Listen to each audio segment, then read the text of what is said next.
Good afternoon, everyone. We will now call the June 10th, 2025 Policy Review Committee to order. Mr. Wilburn, will you please call the roll? Yes, Madam Chair. Representing Educational District 5 and Board Chair, Ms. Erica Mitchell. Present. Representing Educational District at Large Seat 7, Mr. Alpha Chevy Brooks. Present. Representing Educational District at Large Seat 8, Ms. Cynthia Briscoe Brown. Present. Also present, we have Madam General Counsel Nina Gupta and Chief of Policy, Ms. Erica Long, and Ms. Sandra Murray, Manager of Open Records. Madam Chair, you have a quorum. Thank you. I will now entertain a motion to approve May 13th, 2025 Policy Review Committee minutes. So moved. Second. Moved by Board Member Moved by Board Member Briscoe Brown, second by Board Member Brooks. All in favor say aye. Aye. Any opposed? Motion carries. Is there a motion to approve the agenda of June 10th, 2025 Policy Review Committee meeting? So moved. Second. Properly moved by Board Member Briscoe Brown, second by Board Member Brooks. All in favor say aye. Aye. Any opposed? Motion carries. We will now review the policies on the agenda. Erica Long, will you please present the first policy? Yes, thank you. Good morning, everyone. We start this morning with a review for first reading of a minor change to your policy EBB on safety. You discussed this policy at your committee meeting last month. There are no substantive issues with the policy. It's in line with our current practices as a district. But the change you see here just reflects the accurate, it corrects the terminology in reference to the State Board of Education.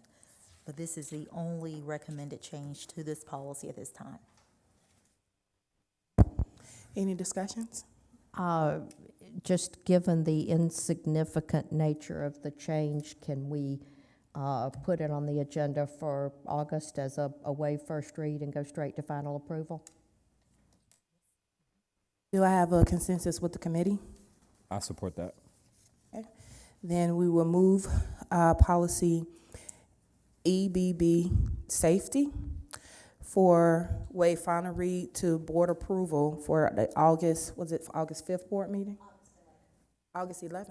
I thought that's for, August 11th board meeting.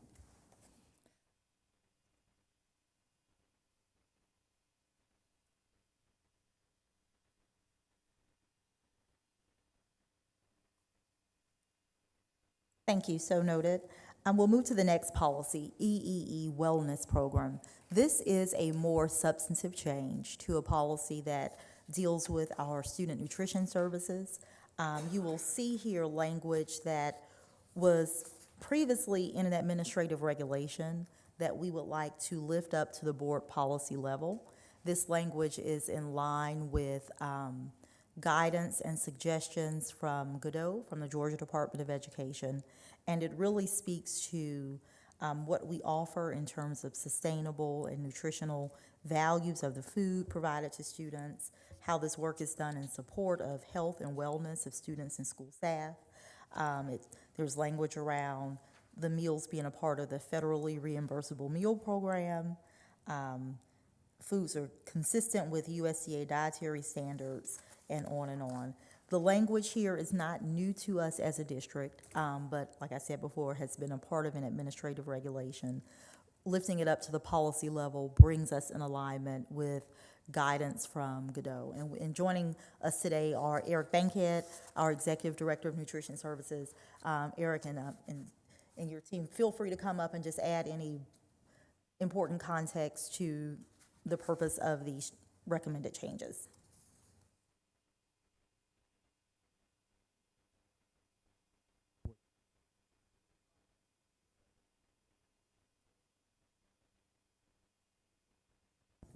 Through Godot. And so as part of looking at the things that we need to continue to look at in our nutrition program, there's a comparison tool that we use to make sure that we're meeting all the targets that Godot requires from us.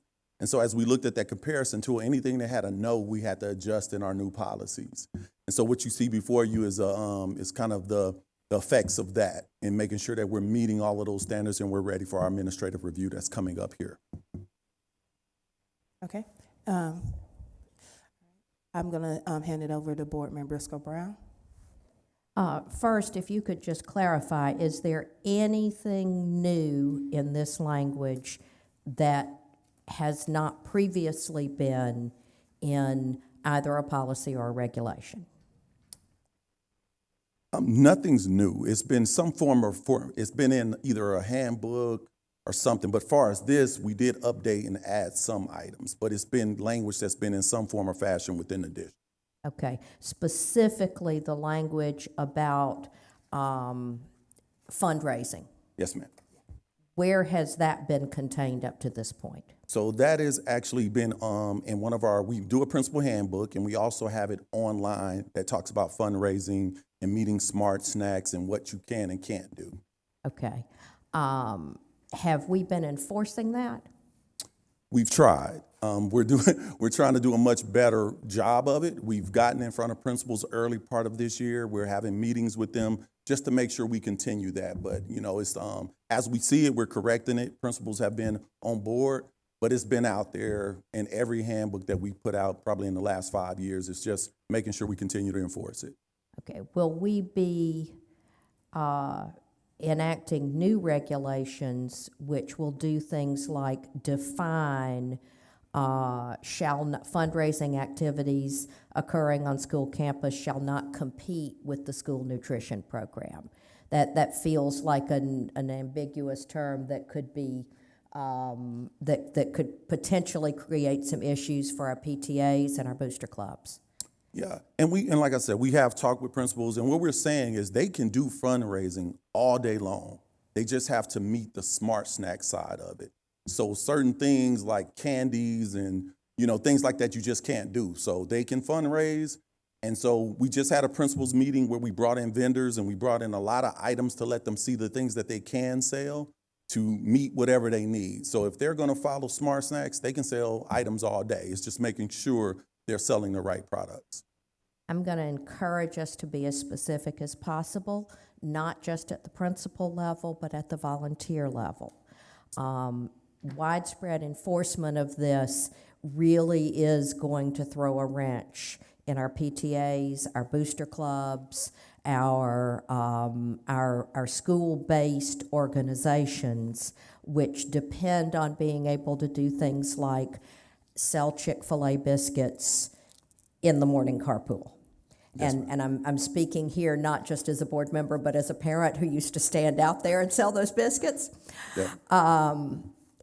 I'm not opposed to it, but I ask that we develop a really good, strong, positive messaging program for our school-based volunteers, our PTAs, PTOs, again, our booster clubs, our sports booster clubs have depended on these kinds of activities for years. Yes, ma'am. I helped develop one called Carbs for a Cause back many years ago that was spaghetti dinners that we sold to benefit the cross-country team.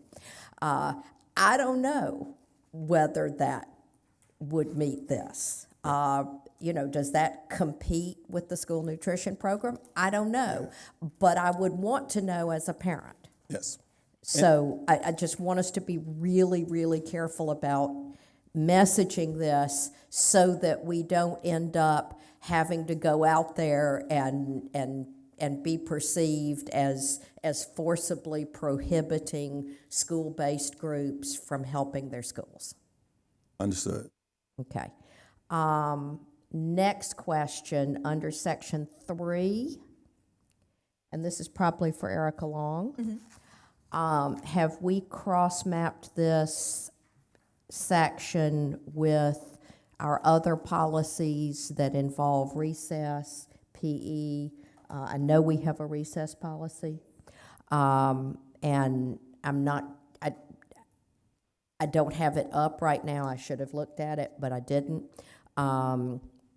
But we need to make sure that those cross-reference appropriately. Yes, and within this section, you'll see that third bullet pretty much captures the spirit of that recess policy in terms of not withholding the physical activity from students. We'll take a closer look at the other bullets, particularly the language around certified educator. I wouldn't want to hold us to a stricter requirement here than what we actually have to do as a charter system. as well as this last bullet is a little bit weird that it mentions outside of school on a regular basis. It's just, not our domain. Yeah. But we'll have to, we'll compare this with suggested language from the State Board of Education. That will Okay. be a part of our next review. Okay, and also with our existing policies? Yes. Okay.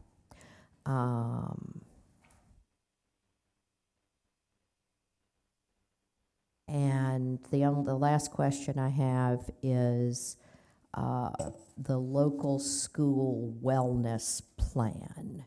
Again, is this something that we are already expecting and enforcing? Do we have support for schools to help develop this? And how are we communicating this and working with local schools?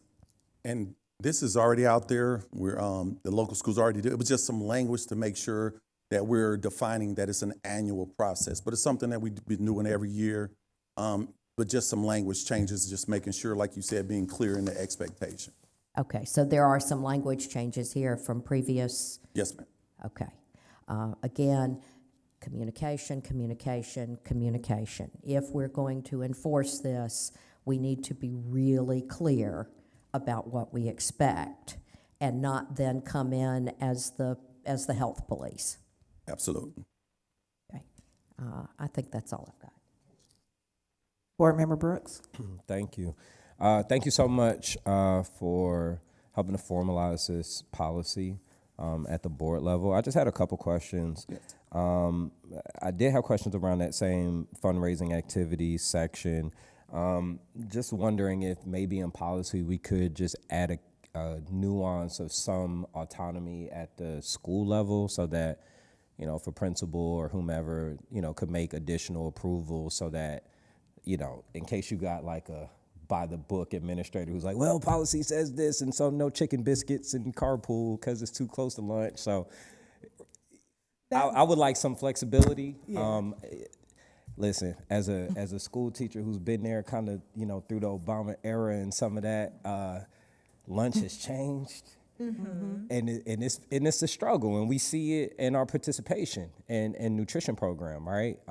That we probably would get a little bit more if you could sell Pizza Hut in the lunch line like they used to, Yeah. So I would like for us to just offer some more autonomy, especially around the fundraising piece. And so if we're open to do that, that would be my ask. The last one is in Section 2, Nutrition Education Promotion. It says APS will integrate farm-to-school programs and cross-curricular manner to appropriately facilitate nutritional educational goals of the district. And it talks about like the farm-to-school programs and that kind of thing. We go to some of our school sites, like at ANCS, for example, in my neighborhood, and they've got these huge like gardens and things going on, and it's awesome.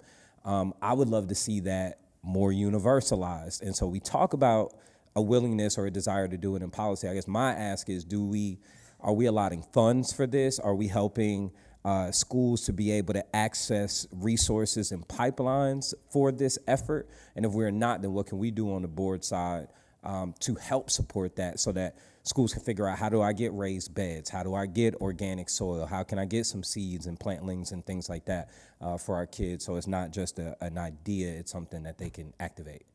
So we have supported that. I think this past year we had some grant money that we got, whether it was helping schools learn how to compost. We did some grant funding that helped some raised beds. Again, as you can expect, it's kind of a nationwide thing, so they give you based on who's there. But we were, even in our first year, not getting too far out there and focusing on food and people first, we were still able to get out there and get some grants and help schools. And we're going to continue that. I know annually we do a big event that we have at different locations where it's a wellness fair.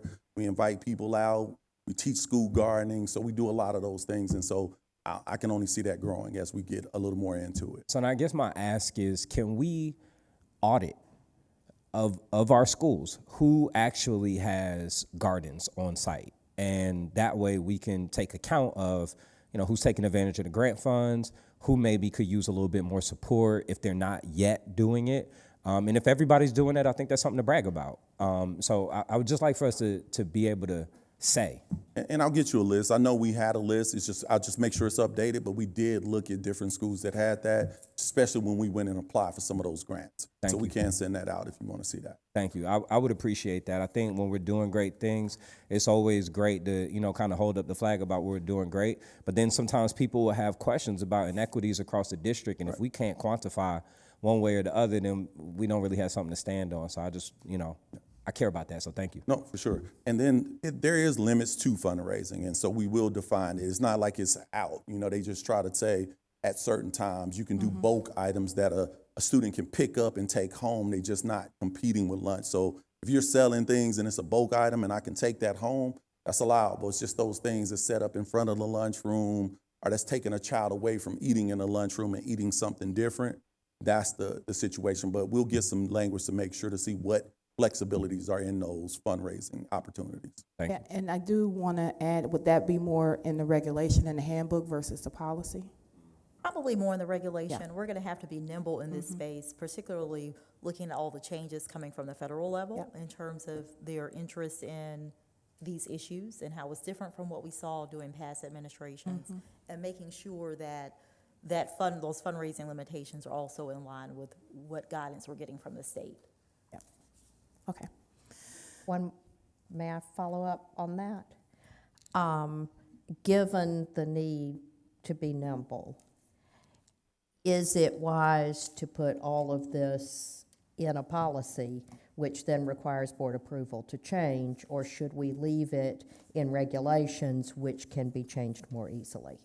Moving it to a policy brings us in line with the state. It might be the case, looking at the political environment, that the state is continuing its support of nutritional standards. So this keeps us in line with them. If there are other things that happen beyond them, then we'll make whatever changes are necessary.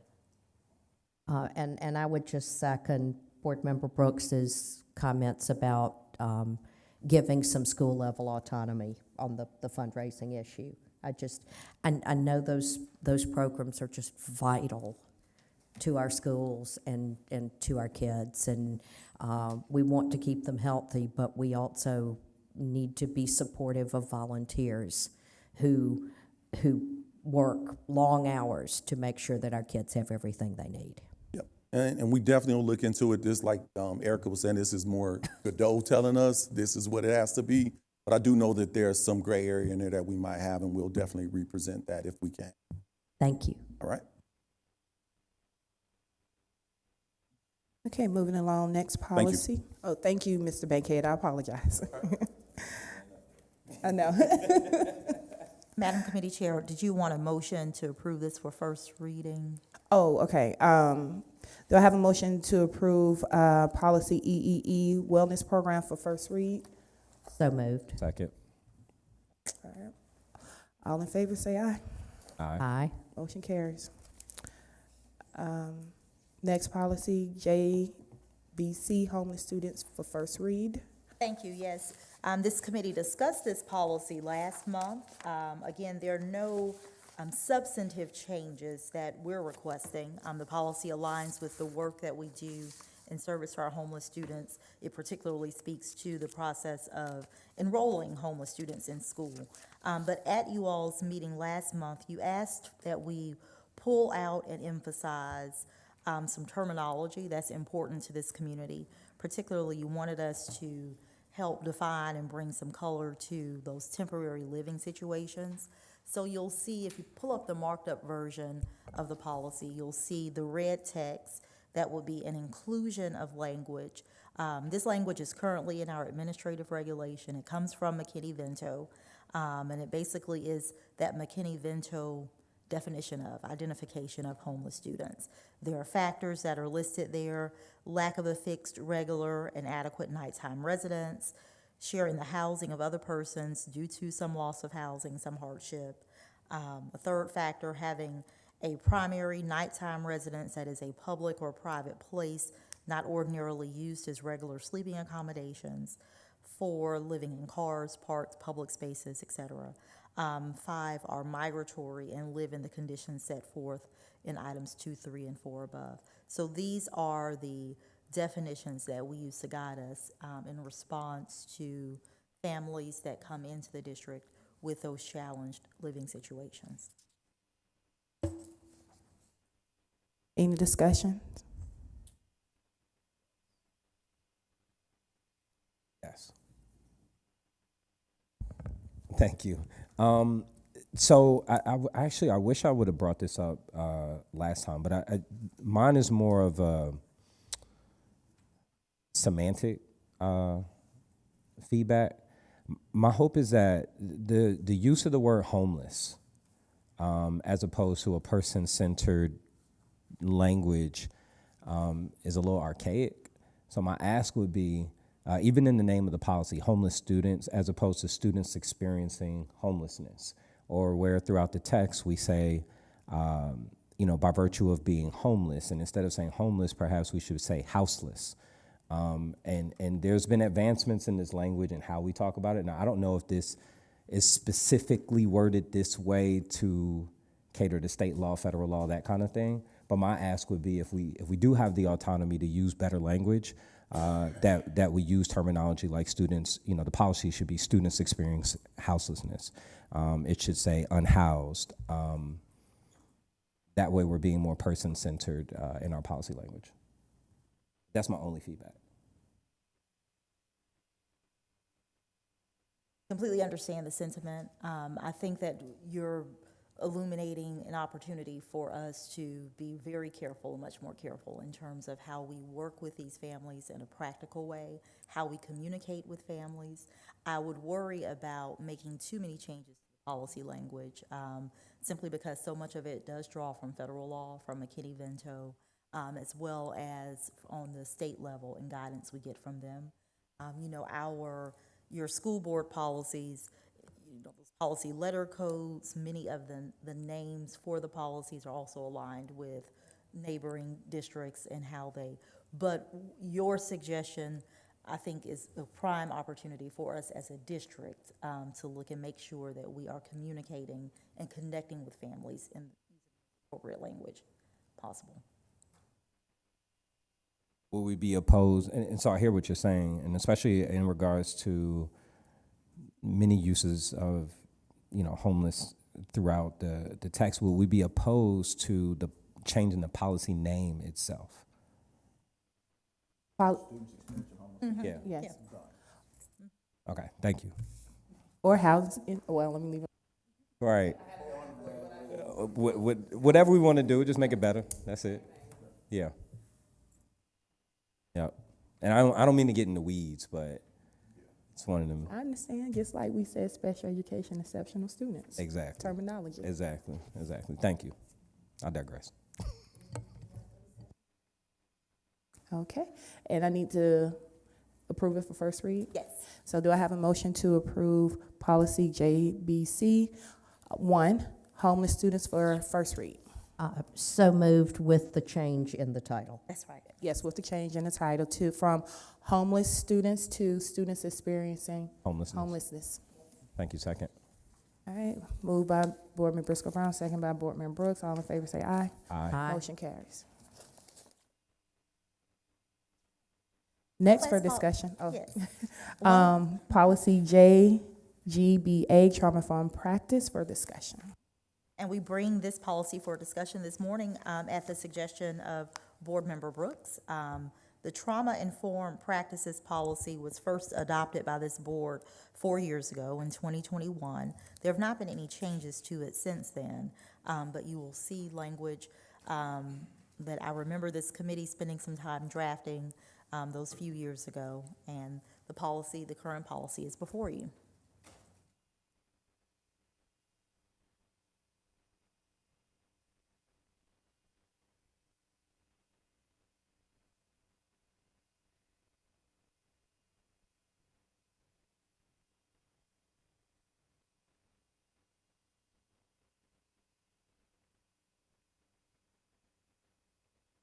Can the administration talk about how this has been implemented in the last 4 years? Give us an update on. I think it's important to know what we've done with it over the last 4 years. so that we can talk about whether there need to be changes. That's good. I would like to speak to that. I did request some information from then employee Yolanda Brown to give us an update. That was about a year and a half ago.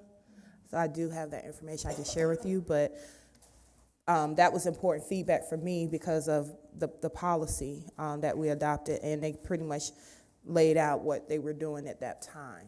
So that was like a year ago. I would just say in general, I haven't been here 4 years, but I would just say in general, when you look at, so I will speak to 4 years ago.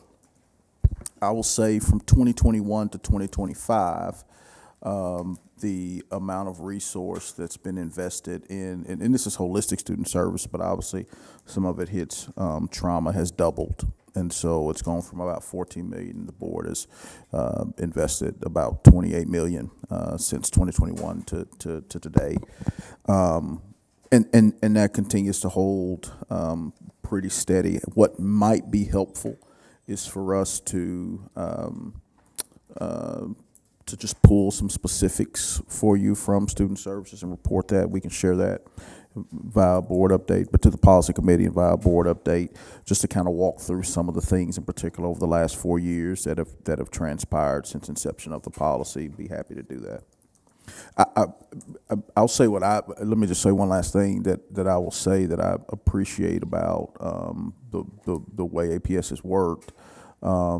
There are a myriad of, and Erica Long and probably Nina to an extent can attest to this, there are a myriad of things that happen outside of school hours and during school hours in which, whether it's the police department, whether it's somebody from student services, people are always, adults in APS are always responding to crisis situations that involve students, whether it's a student not showing up to a place they're supposed to be, whether it's a traumatic situation that's happened to a student. There's constant communication and an outpouring of support for students in immediate response, and teams deployed to try to address whatever the trauma, whatever the situation may be. So I've seen a really strong structure around mobilizing around students that experience trauma, and I will say from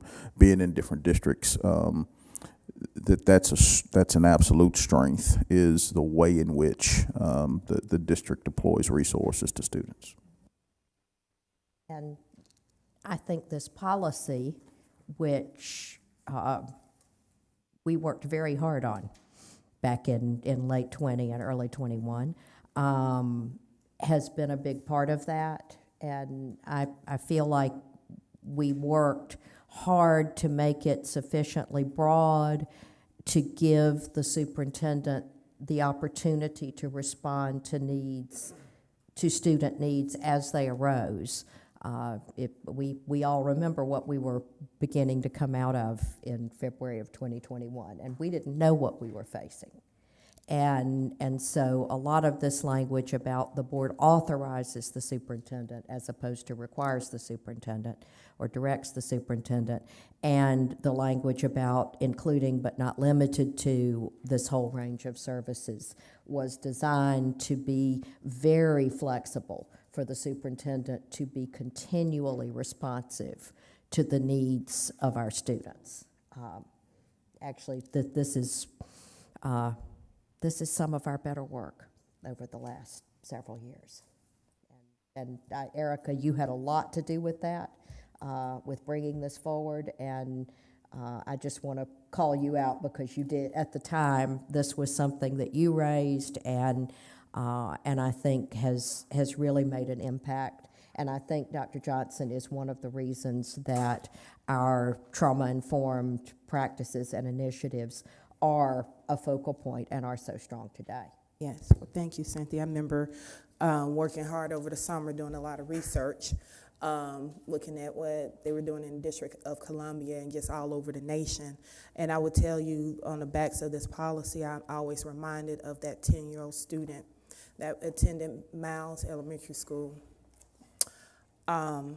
when I was only 3 months on the board that committed suicide. And that stays in the back of my head when we talk about the services that we can offer in the schools to help our students cope with what they're going through, because they don't know how to process a lot of their emotions or some of the things that they're seeing in their environments. And because of that, this policy reminds me of that student, and to make sure that we are addressing trauma from a holistic approach. But there's always room, as I say, for opportunities to improve how we implement and more directive and policies that get more aggressive with how we approach making sure that all students have someone in place in school, whether it's systems of care or the right people that can help them with whatever it is that they are dealing with. I guess I only have one question, and are restorative practices encouraged as alternatives to punitive measures in our district? Yes, restorative practices are infused within the student code of conduct in terms of the various levels for behavior consequences. And separate from that, our school teams understand and have been provided support on using these opportunities to help to address behavioral issues, even less formally than the code of conduct itself. And then do we view trauma-informed practices as a part of our broader equity work, especially around like reducing suspensions and that type of thing? I say yes, and I say yes, but also, frankly speaking, it's a matter of having a more granular. So I do want to say this: like this is a particular area that there will continue to be challenges around, just because like that's what the world we're in right now. That's what our students come to us with, and we understand that. So the yes and goes to really. We believe we have a strong opportunity to like focus and measure, and also as a response to what we see, actually like respond with intentionality. So we're actually in the process of kind of resetting our resources to the cluster level, and giving them some even deeper cluster connection to really be able to monitor what's happening within the cluster and support what's happening in the cluster and work hands-on with schools. And so when we see things like, the things that we see in our district, disproportionality in regards to discipline, when we see, the chronic absenteeism, all the things that are there, I think yes to the restorative practices, but then also like having the eye on the ball consistently. And understanding where we are and responding as a byproduct of that is where we really see some opportunity. And so that we're not in a reaction. I think we respond really well. The question is, can we get even better at anticipating and being even more proactive and being even more, I don't want to use the word like boutique, but like specific, tailored to what the school needs. And we think organizing around the cluster is going to allow these student services resources to get to the ground even faster and to help create strategy in a little more strategic way, possibly. Yeah, the policy I think was well crafted and generally so that it could cover a whole lot of things. If there was one thing to be nitpicky about, would just be to add that it is our priority to first use a trauma-informed lens, if you will, instead of punitive or what have you. Just kind of stating that we prioritize doing the work in this method, but other than that, that's kind of something that should be innate, but that's the only thing I could imagine adding to the policy. To the trauma-informed policy? Right. Okay. I do have a suggestion, and I think it's paragraph 2. We didn't call out exposure to one or more adverse childhood experience.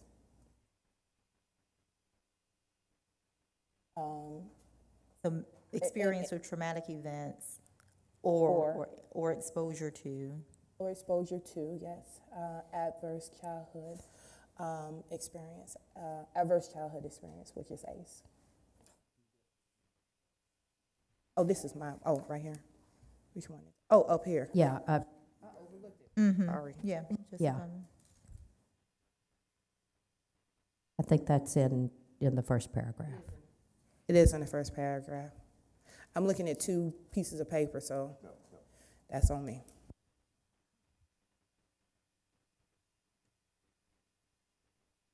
Yeah, I just want to say that, like, this policy, as you're taking it more and more, like, it's a very, very, very broad. It can go a lot of different ways, which was good policy work in general.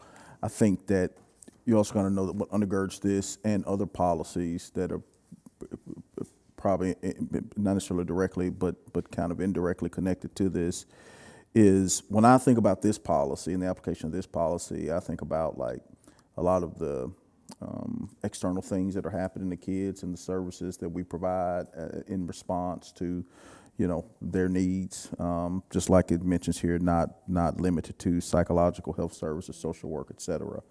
I think what we do from a discipline standpoint, although it has some direct connection, there's also some indirect, and it's really more of, you know, there's more work to be done in that space, and more and again, I think we got to be careful with this policy that we don't make this about specifically student discipline, because I don't know that that's the full, like when I read it, I wasn't here when the inception, but when I read it, I don't see that as the isolated intent. It's like it could be grief. It could Correct, be it could correct. be a whole lot of other things too. I hear that. And I, oh, go ahead. the broadness of the policy has helped to support many of the initiatives that we've seen come out of student services these past few years, whether it's standing up the hub itself, a project called Handle with Care, where we work with local law enforcement agencies, and they'll let us know, oh, police were called to this household. We're just telling you, school district, as an FYI, maybe be extra sensitive to that child when they come back to school. All of these things providing us this lens from policy language in terms of those trauma-informed practices, give us a stamp of approval from you all as a board as we go out and do the different practical things that are responsive to those student needs. And since you started listing out those, and I see Dr. CT in the back of the room here, I also want to specifically call out Talk It Out, Yes. which was developed by and with our Student Advisory Council in specific response to student-expressed needs and requests. Yeah. And which I think has been a big part of our push and our success, honestly, in dealing with student trauma. And then to your point, Boardman Brooks, you could look at the restorative practice policy if you want to add language from a trauma-informed approach, but I don't know if it's in there or not, so I don't want to jump the gun by saying it. But if you more talking about discipline and how we approach it, I think that's a policy for review, just to see if that's, I can't remember, it's been a while, but I think it will fit there if it's not already in there. So with that being said, is there any changes that need to be made to this policy, or is it good where it sits right now? Need to take action on your suggestion? No, it's already there. Okay.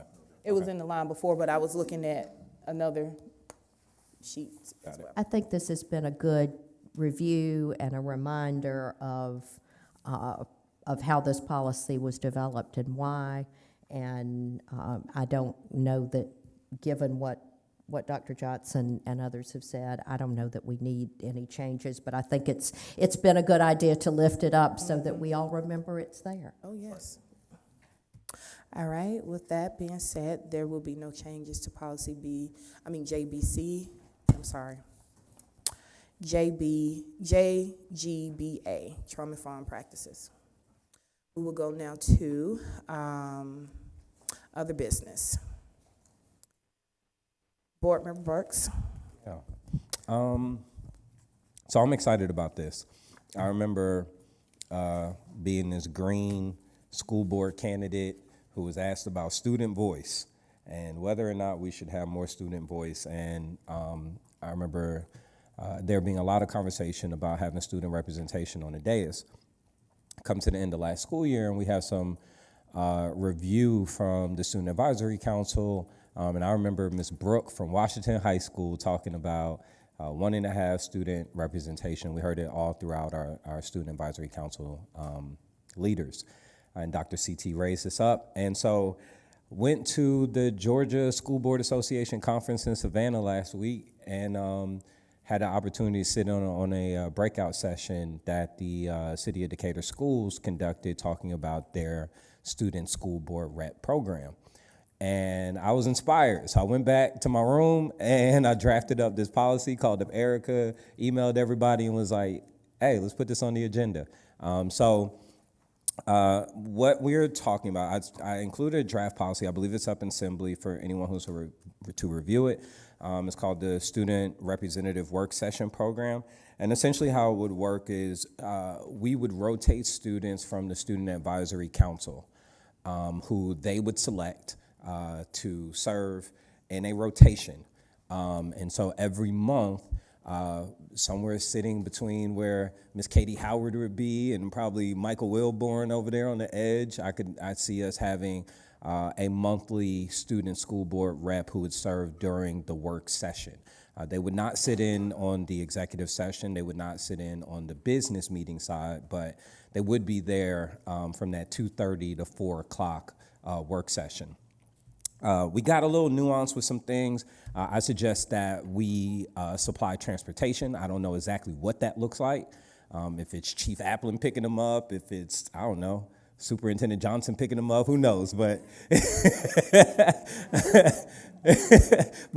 I want for us to be responsible to make sure there's no transportation barrier for any student that serves.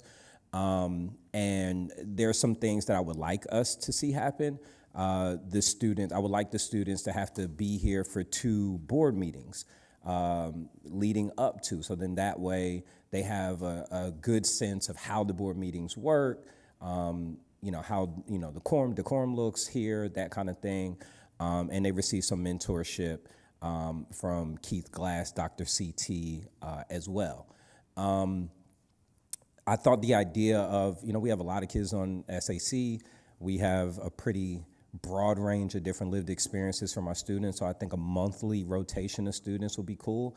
I'm open to, at some point, it being 1 or 2 students a month, so that we could have more voice potentially.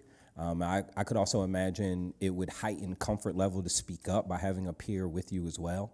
So that's a conversation I'm open to. And in my proposal, there is a bullet point that I do want to strike from the conversation. It's under eligibility and selection. It has like a GPA requirement of 2.8. I would encourage us to actually just ignore that. I put that line in there and take the GPA requirement out, period. There are students of all different GPAs who deserve to be heard, and I don't think that should be a part of the conversation. But other than that, I'm open to any feedback. Also added some just draft work for companion regulations to go along with it for admin to think about, just different forms that might be needed and that kind of thing. I just try to take a little lift off of you. But I'm open to any discussion and would love to see us look to formalize this. Board Member Briscoe Brown. Dr. CT, would you mind joining us? Because I think I'm getting ready to ask some questions you can answer. Yeah. Thank you. I want to focus specifically first on is it your feeling as the administration member largely responsible for you and Keith Glass for the Student Advisory Council, is this something that you feel will be supported by the Student Advisory Council? Absolutely. It's been in their recommendations for the past, maybe since 2021, Yeah. 2022. It was actually still in their recommendations that they presented in May with a little asterisk saying that, hey, this has been something we've been asking for. Yeah. So they'll definitely be in support. I know Zachariah Artister was on the youth council for the Georgia School Boards Association, and I was just getting ready to text him. He referenced a policy from Decatur, City of Decatur Schools. I was going to try to get that exact policy number so we can also look at it, compare it to Board Member Brooks' proposal to make sure that we're considering all elements, because they had like a rotation similar to what you were alluding to for this. Of course, they would not be a voting member in some states, like in Charlotte, Mecklenburg, I believe, district. I believe there's another district in New Jersey that actually has a student on the board, and also students that are of voting age could actually vote for school board officials. So we're not there yet, but I think we appreciate this and that you all have an appetite for this. I do have a couple of questions about the eligibility and selection process. Thank you, Board Member Brooks, for your comment about the GPA. I do wonder about the faculty member endorsement, in that if we're going to limit this to Student Advisory Council, and maybe also the course of study plan, that if we're limiting this to Student Advisory Council and one board meeting, whether those requirements would be necessary.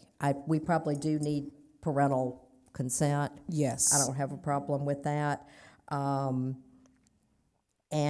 the last one, the having attended at least 2 full board work sessions prior as an observer, is a great one, but that's an awful lot of time out of school since we start at 2:30 in the afternoon.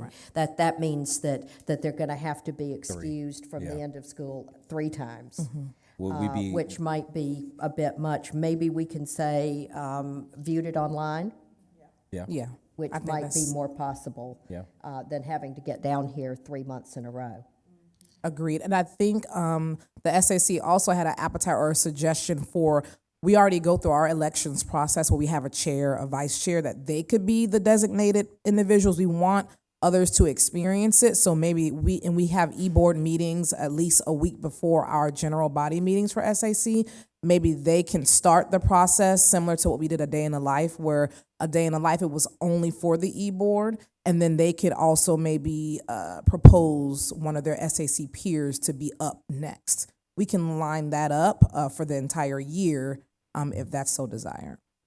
Maybe just have them sign up. Yeah, and Keith and I can talk. We're actually having a retreat this Friday to plan for next year. So that's going to be something that we can discuss. I would love to get feedback from you all on that. I think for me, the general idea is just to make sure we have broadened perspectives and voices, especially throughout the district. I don't want to see a world where, every month it's Midtown, North Atlanta, and Jackson. Oh, right? absolutely not. So that's my main thing, and I love my Jackson babies. But Of course. I want to make sure the entire district is being heard from. So I do appreciate that, and would love to get feedback from you guys on how to get the best rotation going. And just a tidbit, we also have, this is new this year, we have a representative from Phoenix Academy on the SAC. Nice. Awesome. I love that. That's Any other great. questions? Are there requirements for membership in the SAC, and what are they? So there are 2 delegate seats per school. 1 delegate seat is appointed through the SGA, and then the second seat is through an application process. We have a rubric that starts in March, and then we make our selections by April. Students are notified by May, and then we do our orientation in July. So we're actually corresponding with them now. They're working on doing their strengths assessment this summer, so we can also build capacity and develop as well. Do we have any GPA requirements or anything We do like not. that? We do ask that question, but it's not a determining factor. Absolutely not. Thank you. Are there any potential opportunities or hurdles that you could imagine as we're trying to think through how to make this policy and formalize this? Transportation. Okay. transportation. Do you have any recommendations on what might be? Possibly martyr cars, providing them with a martyr card, providing them with, there's something new I just learned about yesterday, Uber Teen. Yeah. Giving them a Uber Teen account that they can just, and we can request it for them on their behalf. I know we've personally, Keith and I have paid for Ubers for students if they couldn't get here or picked them up, but it's hard to manage. Of course, all with parent permission. But we can't utilize a whole bus for 1 or 2 students. So I think Uber is a great idea. Oh, as yes. You're a lawyer. I would be much more comfortable if the student or their family established the account for them, and we Okay. could just reimburse the family or the Okay. student. Thank Like you. a reimbursement? Okay. And I wonder if there's potential for external partners who could help provide for Uber vouchers Oh, yes, for yes. use, that limited use. That's an idea, but yeah, Come on, corporate transportation neighbors. with a capital T is an issue. Yeah. Okay. Got cut off. I also note on the bottom of my second page, orientation. Who do you anticipate developing this program and running it? Not opposed to it, it just sounds like an awful lot of work for somebody. It does. I see, not to put it all on Dr. CT and Keith Glass, but honestly, I see this as living in their world, in their space. They are the ones who work most intimately with our students. I think it could be a part of what you're doing with your time at the SAC. I would lean on you. I know how it feels to be a teacher being voluntold to do some stuff. Well, we can talk. We're going to talk offline. Anyway. Okay. And then we'll I can kind of pick your brain about where you were going and what you experienced in Savannah. Yes, Yeah. my biggest, I guess the goal is to make sure students just understand the process of the meetings, Of course. understand when it's appropriate to speak, understand just kind of how it works, so that we're not just throwing them in and they're figuring it out on the fly. I Right. just want them to be well supported, and I think Of that's course. the intention of that part. I think one way to handle that would be to just have a meeting very early in the Student Advisory Council year that's sort of like Board Member 101. Yeah, I like the meeting before the meeting, preparation. Yeah, for sure. And maybe just do it once while everybody's there, so we don't have Exactly. to do it over and over and over every month. Makes sense. And that would be helpful even for the students who, because we have more Student Advisory Council members than we have meetings in a year, the ones who don't get to serve still have the benefit of that education on what the Board of Education does and how we do our work. Absolutely. Absolutely. I also would not be opposed to, and I don't know if there's something to put in the policy or not, but I wouldn't be opposed to a school board member perhaps being available for a half-hour Zoom or something like that with the student, just to kind of give some board member mentorship, if you would. I would be open to I like that. that, yeah. So, and I don't want to speak for my colleagues, or kind of put them on the spot, but I got no problem. But I think that would be a cool thing to do, that they Some could of get y'all on a do it call with a already board member and we anyway. could talk about norms and kind of how it goes, and they can get a little counsel that way. Okay. So, Yeah, yeah. I love it. Thank you. Okay, well, I think this is a great first step. Thank you for attending that work session, that breakout session at GSBA last week.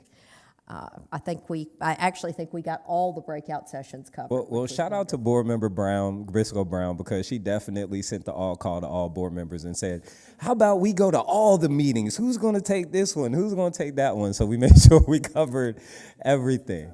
Oh yeah, she mama bared us. We got voluntold, and we did as was suggested. Well, And look what we got. And we'll be looking forward to your report at the August board meeting as well. We'll each have one. Okay, with that being said, upcoming meetings. We don't have it on the schedule right now, but we will, working on it. Public comment. We come back in August. Yeah, no public comment. Go ahead. Target for this, what's the next step with this? Could we put it on the agenda, I guess, for, And the only reason why I'm asking is because if it's something you're trying to institute for this academic year, Fair. Just understanding the timeline so that Dr. CT and Keith at the group has plenty of time. I mean, I think August is probably tough, but September is a To actually do possibility it. to, Absolutely. you know. Absolutely. Yeah, and I think should we have any meetings by chance in between now and then, if we can figure out how to? So we don't have any meetings for July because we try to take recess in July. So it would be August, the start of the school year, where we could potentially have a policy review committee meeting.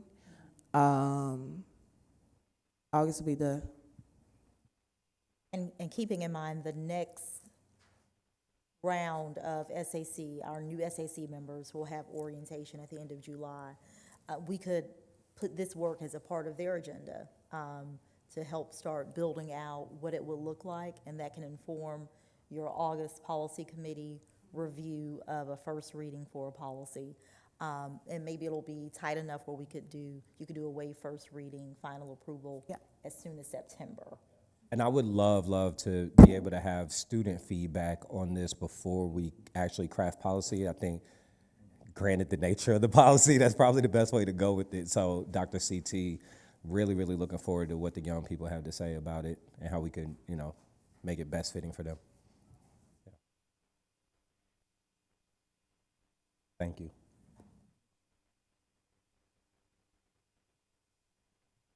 we're good on that? Yep. Since we're going to schedule a date for upcoming meetings and we don't have public comment.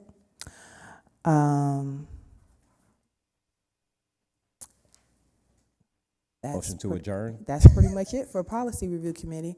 So that, Motion to adjourn? yeah, I am. I was gonna say this is the last one of the school year, so we will reconvene in August. With that being said, I would like to make a motion to adjourn the meeting. So moved. Second. Moved by Board Member Brooks, second by Board Member Briscoe Brown. All in favor, say aye. Aye. Any opposed, motion carries. Meeting adjourned.